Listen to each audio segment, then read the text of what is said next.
Bonjour mes chers étudiants, heureuse de vous retrouver au niveau de cette séance qu'on va consacrer à l'étude ou au traitement de la méthodologie de la dissertation juridique.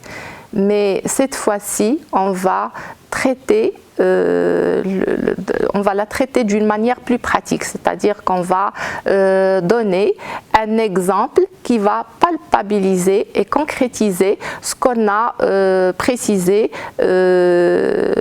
durant la séance consacrée au côté théorique.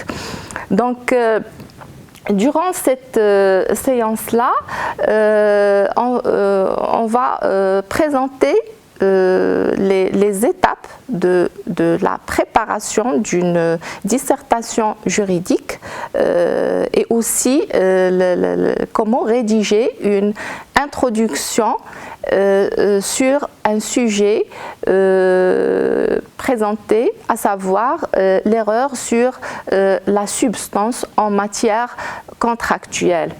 Donc, bien sûr, après avoir effectué une lecture qui est concentrée, comme on l'a déjà précisé, une lecture qui est concentrée et articulée sur le sujet, et après avoir bien compris et appréhendé le sens exact de la question et du sujet, il convient de rassembler toutes les connaissances que l'étudiant a acquis sur le sujet, bien sûr qui sont en relation directe avec le sujet de la dissertation juridique. Dans notre exemple ici, on a l'erreur sur la substance en matière contractuelle.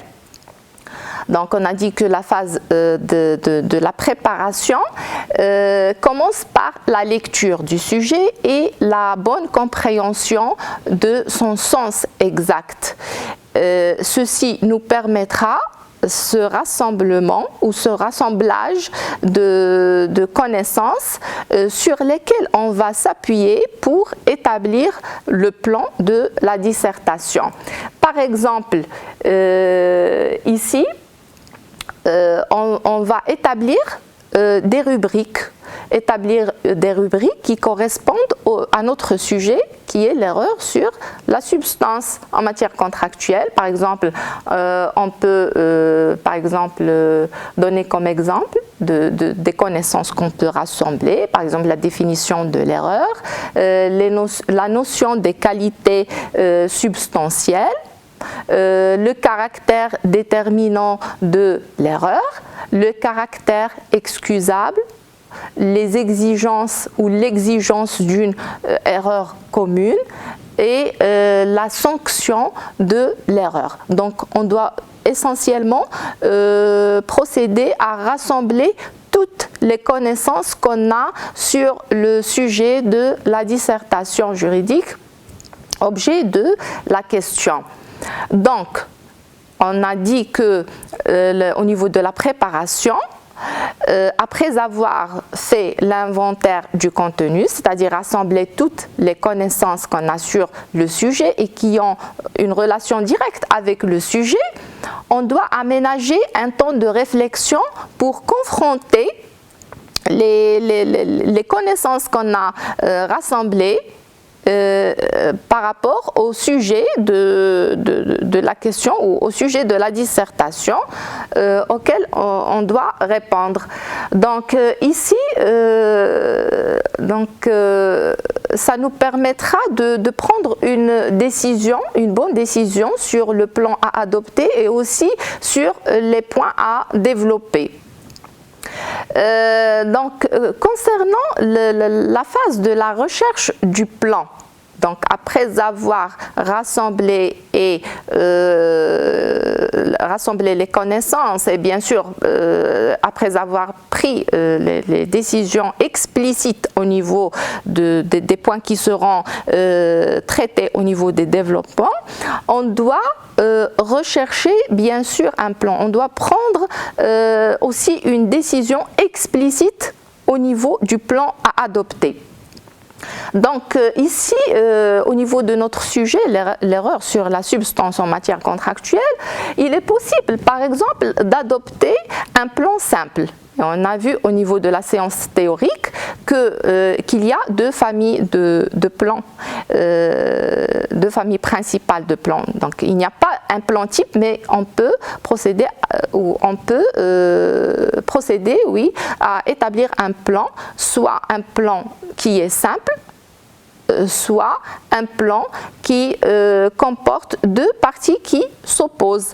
Donc le plan simple, par exemple, on peut définir dans une première partie la notion de l'erreur sur la substance, puis à exposer dans une seconde partie la sanction qui intervient dans pareil cas. Et c'est dans ce cadre qu'on parle du plan qui comporte deux parties qui se prolongent.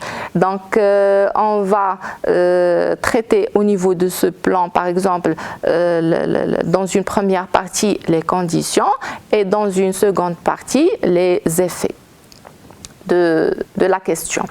D'autre part, il y a lieu aussi d'adopter un double regroupement qui s'articule autour de deux considérations importantes et qui explique par exemple le système de notre droit positif. Par exemple, en réglementant l'erreur, le législateur a pris en considération deux éléments. D'une part, il a veillé à la perfection du consentement de chacune des parties, ce qui conduit dans ce cadre à faire une grande place à l'erreur en tant que vice du consentement. Mais d'autre part, on trouve que le législateur aussi a pris garde à ne pas ruiner la sécurité contractuelle, la sécurité des transactions. C'est dans ce cadre que se justifie l'erreur commune, de même que le refus de prendre en considération l'erreur inexcusable.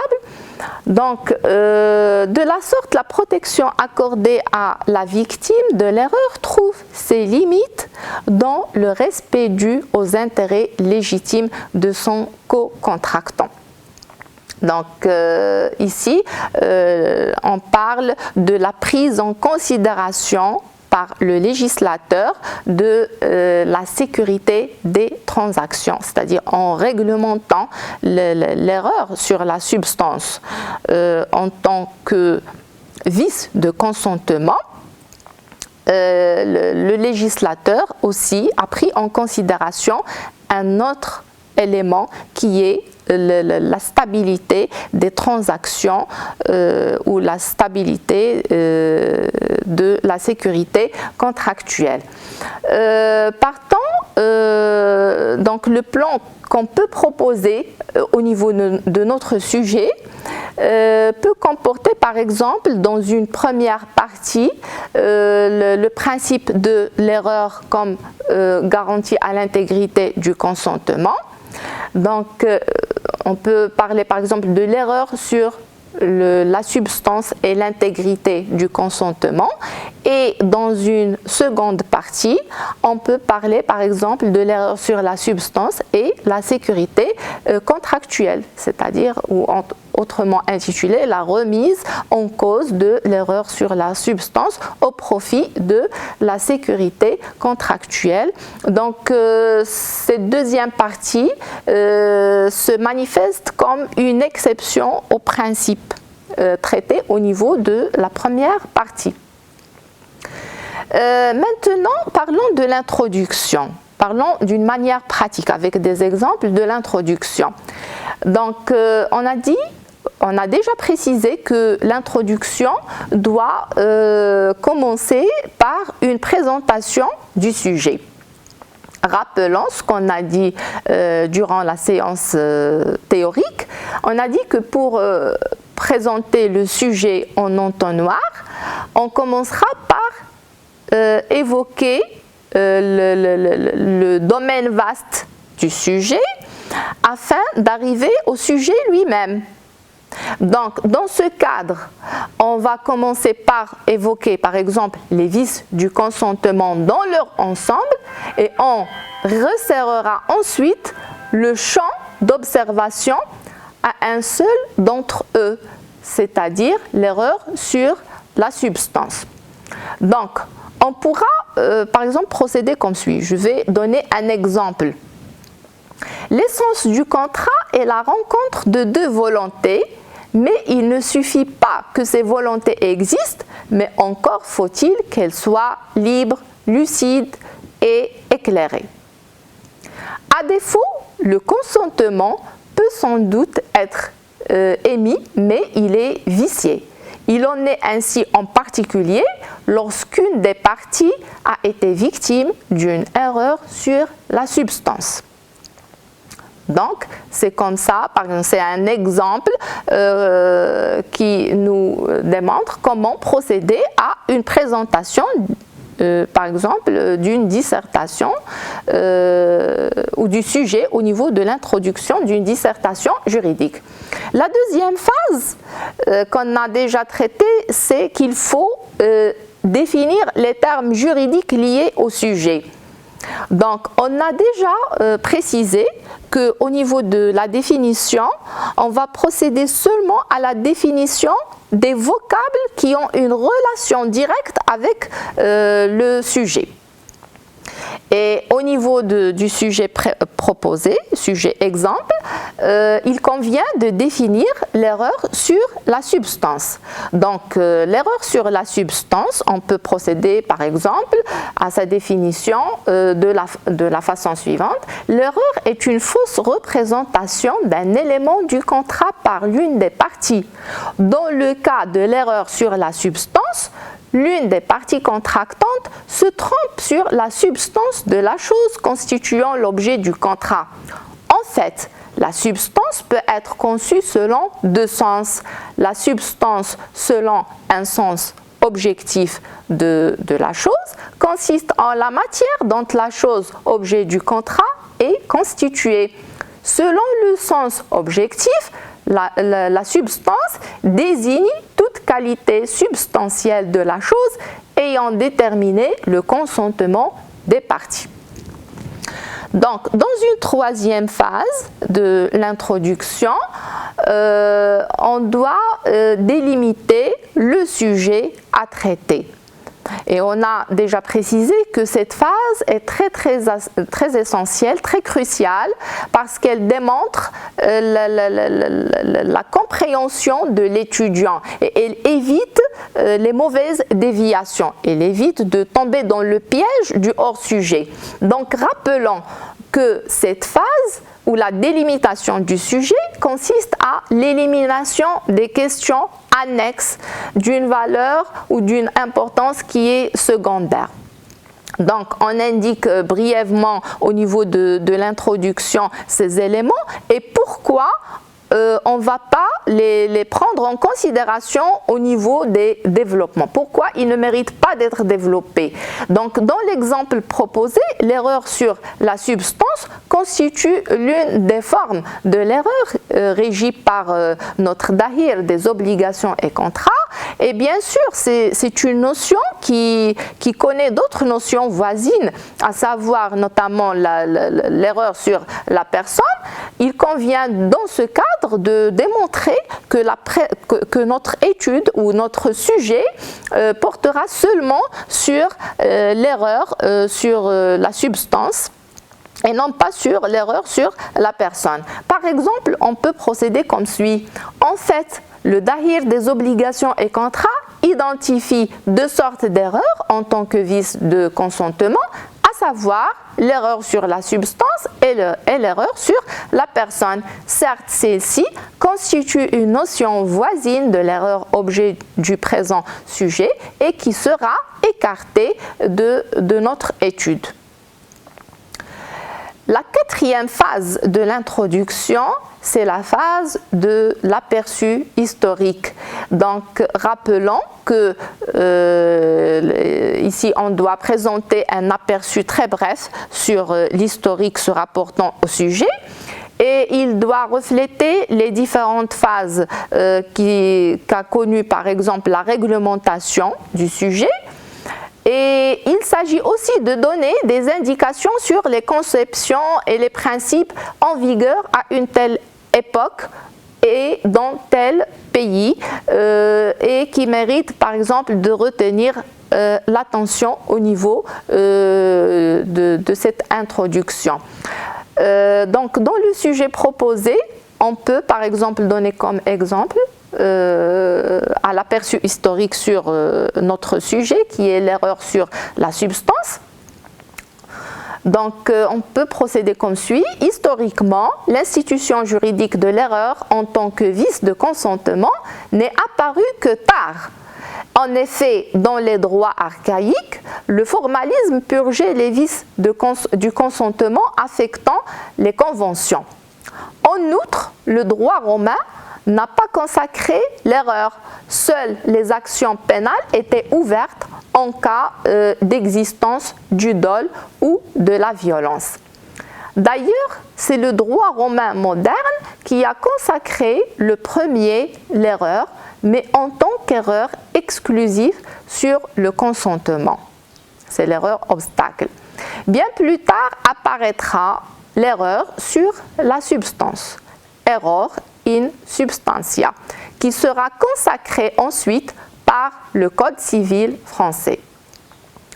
Au Maroc, l'historique de cette institution s'inscrit dans le cadre général de l'évolution de la réglementation en matière contractuelle. Ainsi, avant le protectorat, les relations contractuelles étaient régies par le droit musulman relevant du rite malikite. Ce n'est qu'avec l'arrivée du colonisateur au Maroc que sera adopté le Dahir des obligations et contrats le 12 août 1913. Le Dahir des obligations et contrats a subi l'influence des textes juridiques étrangers, notamment français, allemands, suisses et aussi l'influence du code tunisien. Ce code, toujours en vigueur, constitue la base de toute la réglementation contractuelle. Après l'indépendance, l'application de ce code sera généralisée à l'ensemble du pays. Donc, on a démontré au niveau de l'historique l'évolution de cette institution de l'erreur au niveau des autres pays pour arriver à l'historique au niveau national. Et au niveau national, bien sûr, cette notion a été traitée au niveau de notre Dahir des obligations et contrats. Donc on peut par exemple évoquer l'évolution de toute la réglementation, de toute la loi qui comporte cette notion à traiter au niveau du sujet. Donc la cinquième phase de l'introduction, c'est la réglementation juridique, c'est les textes juridiques, c'est-à-dire présenter les textes juridiques qui régissent le sujet objet de la dissertation juridique. Rappelons ici que la méthodologie nous impose de bien préciser les sources des règles de droit qui seront étudiées, et c'est-à-dire les textes juridiques qui régissent le sujet, savoir les articles et la loi. Et on a précisé qu'en cas par exemple d'absence de la loi ou lorsque la loi ne régit le sujet qu'incomplètement, on doit signaler ce point au niveau de l'introduction et on doit recourir au rôle de la jurisprudence. La jurisprudence, bien sûr, qui constitue une source complémentaire et explicative interprétative de la loi. Donc, dans notre sujet, on n'a pas ce problème-là parce que cette notion, la notion de l'erreur sur la substance est régie par le Dahir des obligations et contrats, par l'article son article 41. Donc on peut procéder par exemple comme suit. Actuellement, la notion de l'erreur sur la substance est régie par l'article 41 du Dahir des obligations et contrats.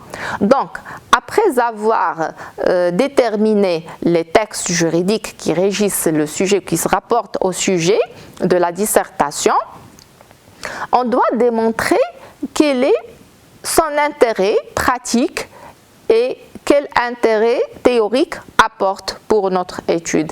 Donc, rappelons qu'au niveau de l'intérêt théorique, il convient de signaler les principes juridiques en cause qui traduisent l'évolution des mœurs et aussi l'évolution des idées philosophiques qui se rapportent au sujet.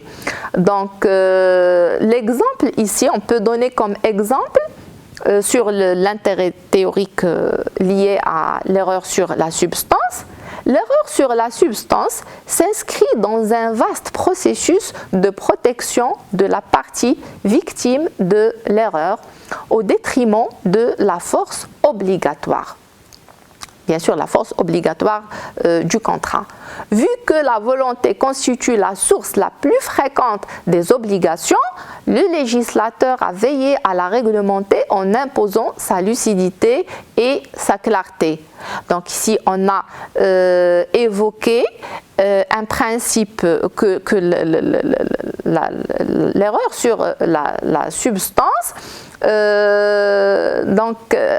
a une relation ou un effet sur la force obligatoire, le principe de la force obligatoire du contrat. Donc, signalons aussi que l'intérêt théorique doit signaler que la question, objet de notre sujet de dissertation, touche aux théories fondamentales du droit. Donc, dans ce cadre, on peut donner un exemple, donc on peut procéder comme suit. Aussi, il s'agit d'une notion qui dérive de la théorie de l'autonomie, de la volonté, qui fait de la volonté la source la plus fréquente des obligations. Elle se trouve au cœur du droit privé et innerve toutes les disciplines. Donc, on présente l'intérêt théorique du sujet et après on procède à présenter l'intérêt pratique de notre sujet. Donc rappelons qu'au niveau de l'intérêt pratique, il convient de montrer que la question envisagée se pose fréquemment, par exemple au niveau de la société, et que les solutions à dégager intéressent beaucoup de personnes et qu'elle a des conséquences économiques qui sont très importantes. Donc il faut démontrer l'intérêt pratique de la chose. Par exemple, dans notre cas, se rapportant à l'erreur sur la substance, on peut dire que la plupart des relations dans la société sont régies par le contrat, dont la principale source est la volonté des parties. Néanmoins, l'existence d'une erreur sur la substance infectera négativement la stabilité des transactions. Et ceci a poussé le législateur à mettre en place des dispositions qui prennent en considération l'intégrité du consentement et la sécurité contractuelle. Donc, maintenant, on va entamer la phase de la problématique, comme on l'a déjà précisé, qui est une étape très très essentielle. Elle reflète bien sûr le problème juridique qui est posé par la question. Donc c'est la question juridique ou le problème de droit que pose le sujet. Comme problématique au niveau de notre exemple, on peut donner, par exemple, ou on peut présenter la problématique suivante. Dans quelle mesure le législateur a-t-il réussi à réglementer l'institution de l'erreur en tant que garantie à l'intégrité du consentement sans pour autant porter atteinte à la sécurité contractuelle. Donc, de cette problématique dérivent plusieurs questions juridiques et hypothèses, à savoir quels sont les caractères déterminants de l'erreur sur la substance, dans quel cas peut-on dire que l'erreur sur la substance constitue-t-elle une garantie du consentement, quelle est la sanction de l'erreur sur la substance, dans quel cas l'erreur sur la substance est indifférente et n'influence pas le sort du contrat. Donc la réponse à ces questions peut soulever l'hypothèse suivante: l'établissement d'un équilibre entre l'intégrité du consentement et la stabilité des transactions suppose que l'erreur sur la substance ne peut s'élever à un vice du consentement donnant lieu à l'annulation du contrat que si elles répondent à certaines caractéristiques. Donc, la dernière phase, c'est l'annonce du plan. Donc, dans notre cas, on peut donner comme exemple: afin d'appréhender les aspects de l'application de l'institution de l'erreur sur la substance par le Dahir des obligations et contrats, il convient donc d'envisager d'une part le principe de l'erreur sur la substance comme garantie à l'intégrité du consentement et le cas de la remise en cause de l'erreur sur la substance au profit de la sécurité contractuelle. Donc, merci pour votre attention et je vous souhaite bon courage.